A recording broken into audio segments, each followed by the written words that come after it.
Then you have Nick Saban, 6-time national champ, University of Alabama head coach. Bill Polian.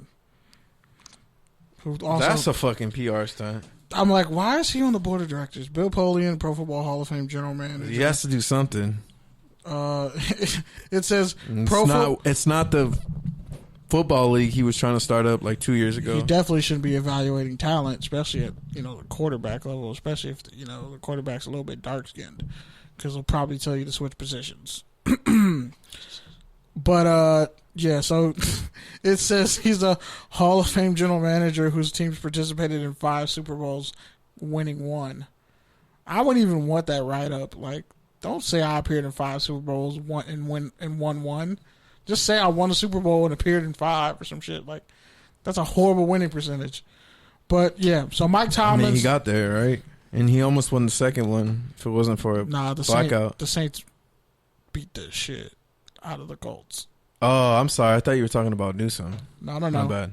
Just Ozzie Newsome, Nick Saban, Bill Polian, Mike Tomlin, Doug Williams, Oliver Buddy Pugh, South Carolina State head coach, Willie Jeffries, the first black head coach in D1 football at Wichita State, Chris Greer, the Miami Dolphins GM, Debbie Yao, a retired basketball coach and pioneering college administrator, Rick Smith, the former Houston Texans GM, who had to step down because his wife had cancer, and Desiree Reed Francois. That's the whole board. Does that change your mind? And your point? Does that change your mind? No, not really at all, because like I said, it's still like it's people who aren't the problem just talking amongst each other. Like, you know what I'm saying? And that's my issue with all sort of kind of affinity groups is like, yeah, it's great that we're doing something and it's great that we're acknowledging the problem and we're trying to do something about it. But at the same time, like, we're not the problem and we can only do so much to reverse the institutions. They also did a quarter black symposium, getting together black coaches and black QBs and all that. So, I mean, it's something. Yeah, definitely. It's better than the alternative. All right, man. So Josh Allen, Pat Mahomes want to settle a beef of who has the stronger arm. Is that a touchdown or a turnover? The fact that we're even comparing these two.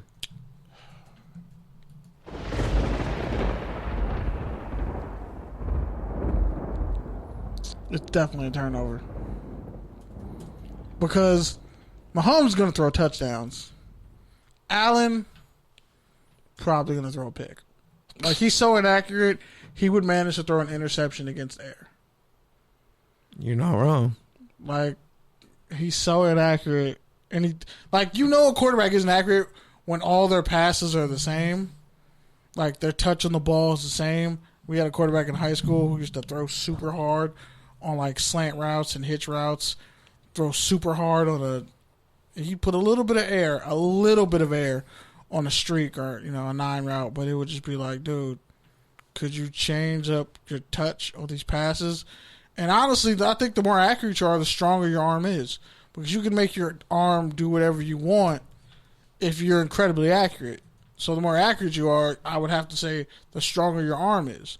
Because if you want to throw it over there, 80 yards in that direction, you're going to make sure it gets over there. If you're just going to wildly throw it 80 yards, it could end up anywhere. You could throw it and it could bounce back like another 10. So it's really like 70 yards. Like, accuracy is a strength, and it enhances your arm strength, in my opinion. I'm going to say it's a turnover only because everybody wants Josh Allen to be so good. And, yeah, like, he led his team to the playoffs, and he deserves some credit for that. And, yeah, he hasn't been the colossal bust that maybe even people on this podcast thought he would be. But he's nowhere near the caliber of the reigning Super Bowl MVP or league MVP and 2018 league MVP, Pat Mahomes, who's essentially doing things that no quarterback has ever done outside of Russell Wilson. If you're that one dude who sent me 3,000 DMs about Russell Wilson. But yeah, the point is, like I get it. You want to give Josh Allen something, but like, bro, Pat Mahomes is the best quarterback in the league. And even if he doesn't throw the ball as far as Josh Allen on a fucking knee, it doesn't matter. We all know who the better quarterback is. So why are we even talking about this shit? It's like what? It's like Matthew Stafford versus Jamarcus Russell. Yeah, they both have lively arms, and Russell's freakishly athletic, but he can't hit the side of a barn. It's just like having a versus. Did I say it right? Even though there's a fucking Z, and you don't even say the Z, but whatever.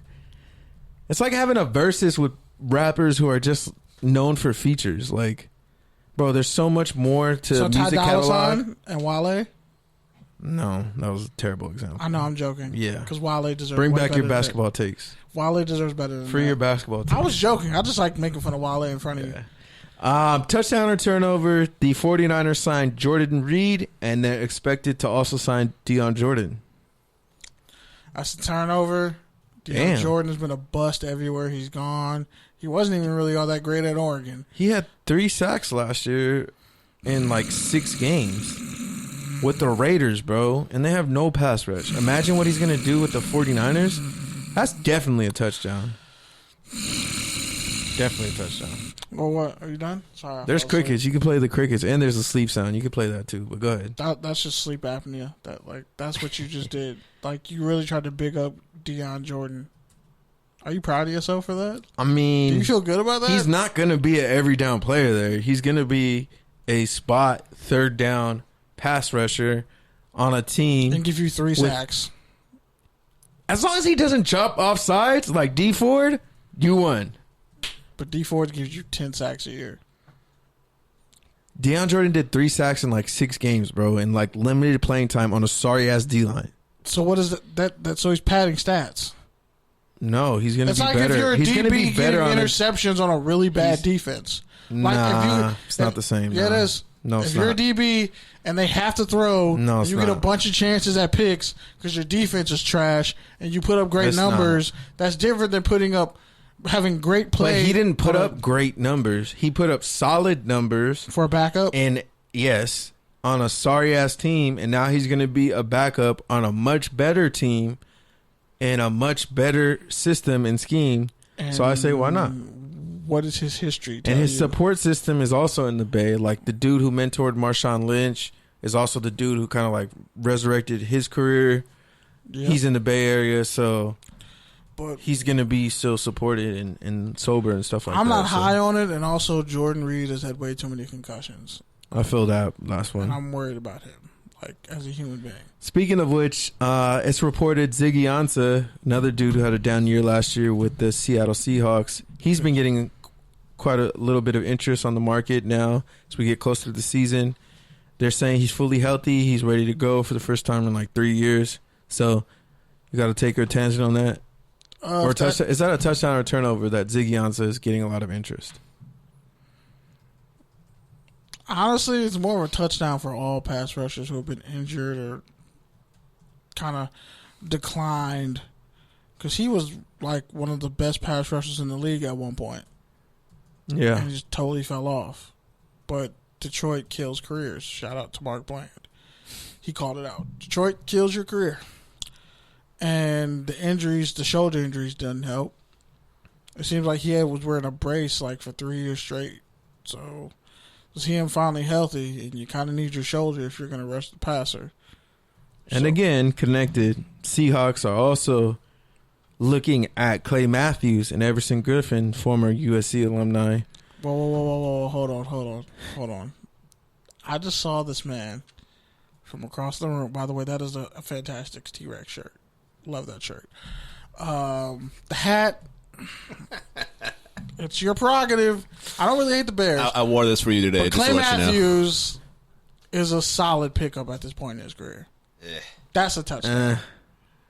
Everson Griffin's better than him. 9.5. Yeah, Everson Griffin is for a discount way better than he had like 9.5 sacks for the Rams. You could have had 4.5 sacks with the Rams. Easy, because I'm actually kind of nice on the 3-4 defense.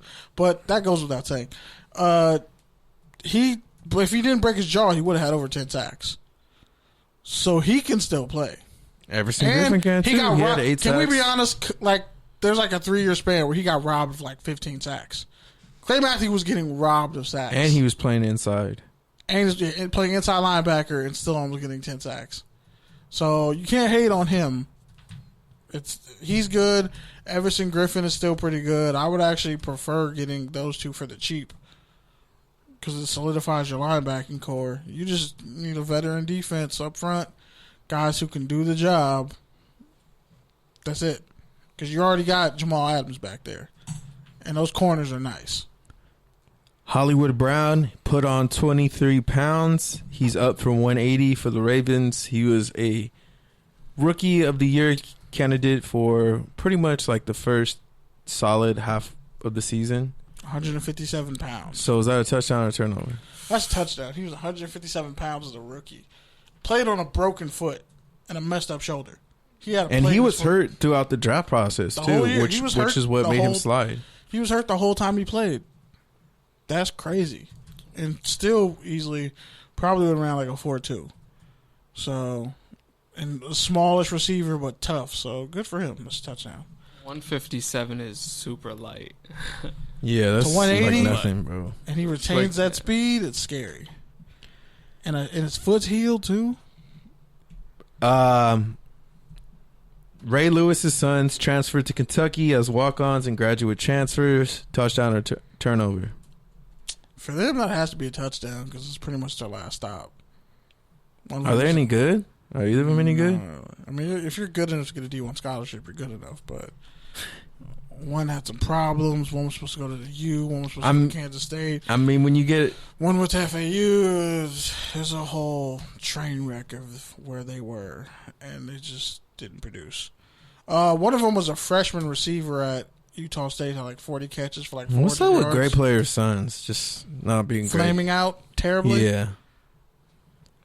Still waiting for Jerry Rice's son to pop off. Wow, that's disrespectful. He was at UCLA. What do you think about Randy Moss's son? He should have got drafted, but he should also went back another year. I mean, I'm surprised he didn't get drafted, but that foot injury killed his stock. Last one. Jack Del-Rio says his views on players opting out wouldn't sit well in the NFL. Touchdown or a turnover? Hey, here's a turnover because he's used to turnovers in his career because he's only getting fired. It's definitely a turnover because he's still a DC and he needs a change. Good point. Hello, caller. What's your name and where are you calling from? Hey, this is Kent from West Coast CFB, calling from the Seattle area. What's up, Ken? How you doing? Doing good. Yeah, so talk to you about some football. So for those of you who don't know, Ken runs the westcoastcfb.com website, which focuses on Pac-12 and Mountain West football. And there's another conference, right? I'm sorry for slipping my mind. Oh, yeah, Big Sky also. Big Sky. There actually just canceled their season today. Yeah, so we're happy to have him on, and we just wanted to start with everything that's been going on with the Pac-12 football, the note in the Players Tribune, all that. What were your first thoughts when you first saw that come across, your phone or laptop or however you came across it? What was your first thoughts? Yeah, definitely a bombshell piece of news. It's one thing that you're just like, well, what's this going to mean? So you start reading through it. I think that overall it's a great list of demands they're asking for. I think that the players kind of needed to feel more valued and get more value, especially with COVID going on and they're kind of risking their health to play football. I think that their demands are good. I think that's going to be difficult to get some of the top end asks, like the 50% share of revenue. That's the big one. I don't think it's ever going to happen to that degree. I think you got to put you got to bargain and, put your chips all in. So, start from a high point and go from there. And what would you say, at least, because, some of these athletes, they put their name on that letter. Like, they made themselves marked men. And we kind of saw what happened at Washington State.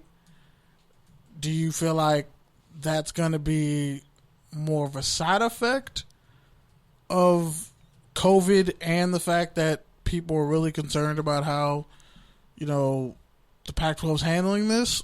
or is it just